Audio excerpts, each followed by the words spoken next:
All right, it's the evening here. Done a bunch of stuff over the day, some work stuff. We're on the meditation website a little bit, resetmeditation.com, Jeff Martin, founder, and just going to do a little meditation to wrap up the day. I only did a few minutes this morning, and I'm going to do 10 minutes now. And don't worry, I'll time lapse or cut it out at least so you don't have to watch the full 10 minutes of me meditating. But I'm going to do just my spine, starting at the base and working the way up. And obviously, if I go through that in the 10 minutes, then I'll start working my way back down. Just go over what the experience of that is like and show that anyone can do it. It's fairly simple. It's just the doing of it that is kind of hard, right? So, like exercise, basically. We are going to start the 10 minutes now.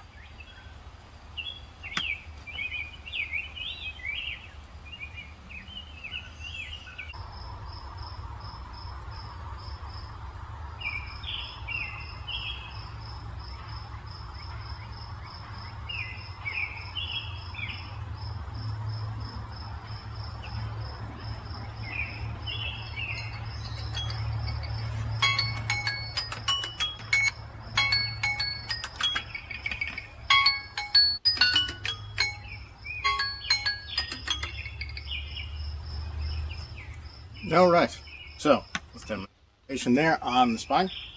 And you'll notice, if I time lapse this, you'll notice that I didn't move, not noticeably. And I have mosquitoes biting me out here, so there would be reason to swat those away, that type of stuff.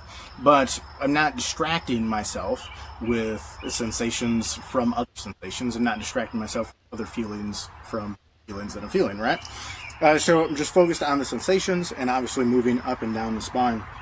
And so I started at the base of my spine, worked up to the base of the skull, and then started working back down, but only made it back down to the base of the neck. I have 4 major spinal deformities, so mine is structured a little differently, and I don't usually sit just perfectly in a chair like this, like most people I think would assume is normal. I a lot of times do meditation laying down completely or reclined with a brace under my neck, sometimes standing, sometimes sitting like this stuff, right? So, and really we should be able to do it in all those different locations, and it's helpful and it's useful. So as I started at the base of the spine, I felt more tension on the right. And my mind was jumping around a little bit, thinking about what I'm going to say when I come out of the meditation and back into this video, thinking a little bit about the day. It obviously jumped in my mind of why it was more tense on the side. I had a chiropractic adjustment today, and I also worked out pretty hard. But before either one of those, I went to the cemetery. The cemetery coordinator at the township needed a stone moved because we're putting another base for a monument for someone, preparing their grave site. And so there are about these 120-pound blocks that one needed to be picked up. So I picked that up before I went to the chiropractic adjustment, oddly enough. And then I stopped by a farm and talked to them for a while when I was picking up my milk and eggs before I got home, and did my regular neck exercises as well that I used to strengthen my spine just for those spinal deformities. And so all of this may be why that tension is there, a little lopsided, right? But it's not important. The experience of the sensation ends up being the important thing. So as I'm moving up the spine, through the middle of the spine, it's like it's more tense on the one side than the other.